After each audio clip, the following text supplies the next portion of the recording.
Détecter des variants de nombre de copies ou des variants structuraux sur un génome, c'est pas nouveau, c'est pas neuf, on le faisait déjà avec d'autres technologies. Il y a beaucoup de publications qui mettent en évidence que ces variants sont associés à des maladies génomiques.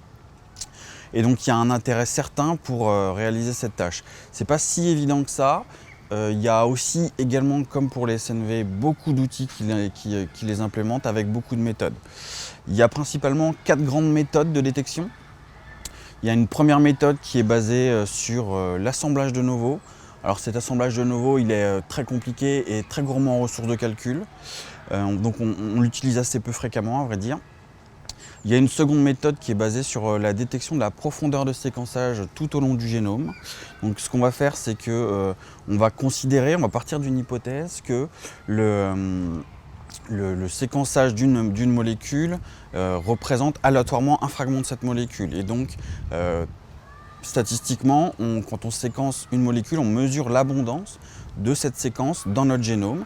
Et donc la profondeur de séquençage va être proportionnelle à l'abondance de cette séquence dans notre génome. Ainsi, si on va détecter des différences de profondeur dans le génome, on va pouvoir détecter des différences de nombre de copies de cette portion de séquence. Ça, c'est une méthode qui est très utilisée. La troisième méthode qui est assez utilisée, c'est la méthode de détection des anomalies d'appariement. Donc ici, on part du principe qu'on est dans un séquençage dit paired-end.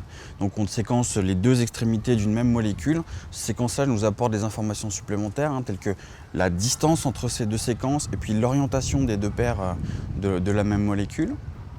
Ainsi, on va pouvoir aligner ces séquences sur le génome et puis détecter des anomalies si les deux paires sont à des distances trop grandes ou trop proches l'une de l'autre, ou si elles sont dans des sens qui ne sont pas censés être normaux pour la technologie.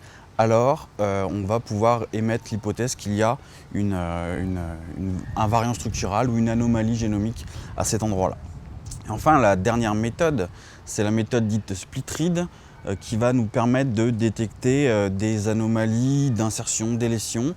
Par exemple, si je prends une insertion, mon séquençage va pouvoir couvrir les bornes d'une insertion, c'est-à-dire avec une partie de la lecture qui va se fixer sur le génome de référence dit normal, et l'autre partie de la lecture qui va se fixer sur la partie insérée dans notre génome.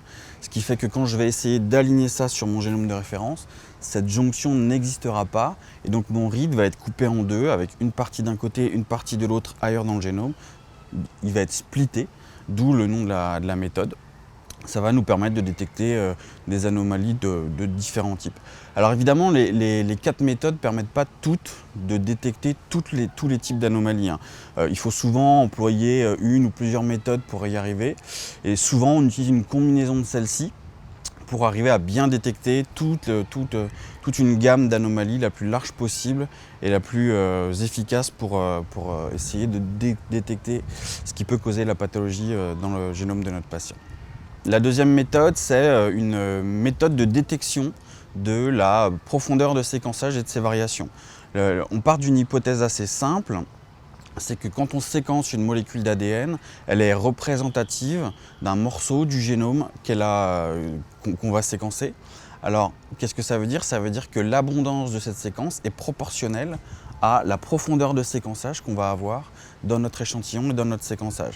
Ainsi, si on détecte des anomalies de variation de la profondeur de séquençage au fur et à mesure du génome, alors on va pouvoir déduire qu'on a une anomalie, souvent de variation du nombre de copies.